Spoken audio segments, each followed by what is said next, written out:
வணக்கம் விவசாயிகளே. நம்ம பூமியை பெரிதும் பாதிச்சிட்டு வர விஷயமா இந்த பருவநிலை மாற்றம் பார்க்கப்படுது. உங்க எல்லாருக்கும் நிச்சயமா இந்த பருவநிலை மாற்றம்னா என்னன்னு தெரிஞ்சிருக்கும்.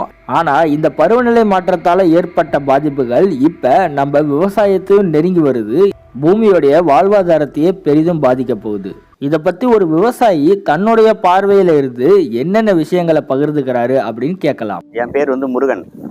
நான் வசூசமுத்திரம் வில்லேஜில் விவசாயம் பண்ணுறேன். நீங்கள் எத்தனை வருஷமாக விவசாயம் பண்ணுறீங்க? என்னென்ன பயிரெலாம் வைப்பீங்க? நான் சுமாராக ஒரு 15 வருஷமாக விவசாயம் பண்ணுறேன். நெல், வேர்க்கடலை, தர்பூசணி 3 பயிர் மாமூலாக வச்சுக்கின்னு இருக்கிறேன் ரெகுலராக. இது இல்லாத சிறுதானியம்னா கத்திரி, மிளகாய் அதெல்லாம் போடுவேன். கீரை அந்த மாதிரி ஐட்டம்லாம் போடுவேன். விவசாயம் பண்ணுறீங்கல்ல, அதுக்கு வானிலை எவ்வளோ முக்கியமாக இருக்குது? காலநிலை ரொம்ப மாறி போச்சு.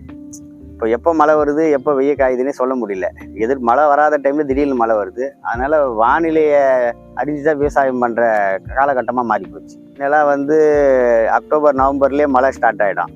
இப்போ டிசம்பர், ஜனவரி வரைக்கும் மழை வருது.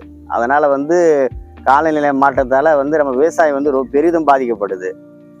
இப்போ ஒரு சாம்பிள்னு இப்போ தர்பூசணி போடுறேன், வேர்க்கடலை போடுறேன்னா இது கார்த்திகை, மார்கழியே போடுவேன். இப்போ தை பிறந்து போடுறதுனால வெயில் அதிகமாகுது. இந்த வானிலை நீங்கள் எப்படி கையாளுறீங்க? நான் இப்போ எப்படி சொல்கிறதுன்னா, இப்போ அக்டோபரில் நம்ம பயிர் வைப்போம். இப்போ அந்த டைமில் மழை இல்லை. அப்போ நீரோட்டம் கம்மியாக இருக்கிறதுனால தண்ணிக்கு ரொம்ப கஷ்டப்பாடாக இருக்குது. ஸோ அதனால் மாற்றுறதுனால இப்போ நவம்பரில் மழை பெய்ய சொல்ல பயிர் வைக்கிறதா இருக்குது. அப்படி வச்சாதான் ஓரளவு மழையினால கொஞ்சம் பயிர் நல்லா வருது.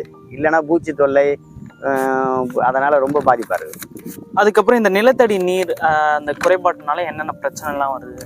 நிலத்தடி நீர் மட்டம் குறையத்தினால பூச்சி தொல்லை அதிகமாக இருக்குது. அதுக்கு அடுத்தது நீர் ரொம்ப கம்மியாக இருக்கிறதுனால பெரிதும் பாதிப்பாக இருக்குது.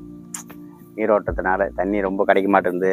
மக்களுக்கு ரொம்ப பாதிப்பாக இருக்குது. இது குடி தண்ணியே கொஞ்சம் பிரச்சனையாக இருக்குதுன்னு சொல்லுங்களேன். இந்த அளவு இருக்குது. மரம் ஏன் இருக்கணும், அதோடைய அவசியம் பற்றி கொஞ்சம் சொல்லுங்கள். மரம் இருந்தால் தான் இப்போ அங்கங்கே மரம் நடத்தினால காற்று கொஞ்சம் நல்லா கிடைக்குது. அதனால் மழையே நம்மளுக்கு இதுவாக இருக்குது, ஒரு பெரிய இதுவாக இருக்குது. அதனால் எல்லாம் மரம் நடணும்னு ஆசைப்பட்றாங்க. பட் இருந்தாலும் எல்லாம் மரத்தை அழிக்கிறாங்க. மரத்தையே பார்க்க முடியல. நடுற மரம் கூட விட மாட்டுறாங்க. மரம் ரொம்ப பெரிதும் இல்லை. இப்போ எங்கே பார்த்தாலும் அதிகமாக பிளாஸ்டிக் தான் நம்மளால் பார்க்க முடியுது. ஸோ விவசாயிகளுக்கு பிளாஸ்டிக்னால எந்த பாதிப்பு ஏற்படுது, அதை பற்றி கொஞ்சம் சொல்லுங்கள்.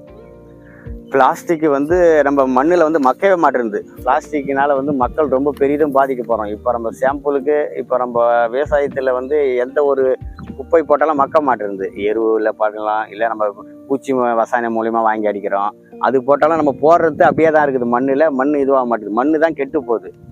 அதனால பெரிதும் பாதிக்கப்படுறது விவசாயம் தான். இது கூடவே எங்களுடைய உழவர் சக்தி இலவச செல்போன் வானொலியை பற்றிய அவருடைய கருத்துக்களை கேட்கலாம். எனக்கு ஜஸ்ட் ஒரு கால் மூலியமாக தான் தெரியும். இதுமாரி ஒரு ஒரு வாட்டி கால் வந்தது. அதனால எனக்கு ஒரு வாட்டியும் இப்போ பருவநிலை மாற்றத்தில் என்ன இப்போ பயிர் வைக்கலாம், என்ன பயிர் மானியத்தில் கிடைக்குது, நம்ம சுற்று வட்டார வேளாண் ஆஃபீஸில் என்ன மானியத்தில் போய் இருக்குது, எந்த இது எல்லாமே அவங்களே ஃபோன் பண்ணி இன்ஃபார்ம் பண்ண ஆரம்பித்தாங்க. கேள்விகள் மூலியமாகவும் நம்மளுக்கு பதில் சொன்னாங்க. எந்த டைம் ஃபோன் பண்ணாலும் அந்த நம்பருக்கு கால் பண்ணால் நம்ம ஆன்சர் பண்ணாங்க. அதனால் பெரிதும் இதுவாக என்னால் ஒரு 10 பேருக்கு நான் நம்பரை கொடுத்து பேச சொல்லிக்கிறேன். நான் ரெகுலராக கான்டாக்ட் பண்ணுறேன். மின்மேலே வளர நான் ரொம்ப வாழ்த்துக்கிறேன். மிக்க நன்றி.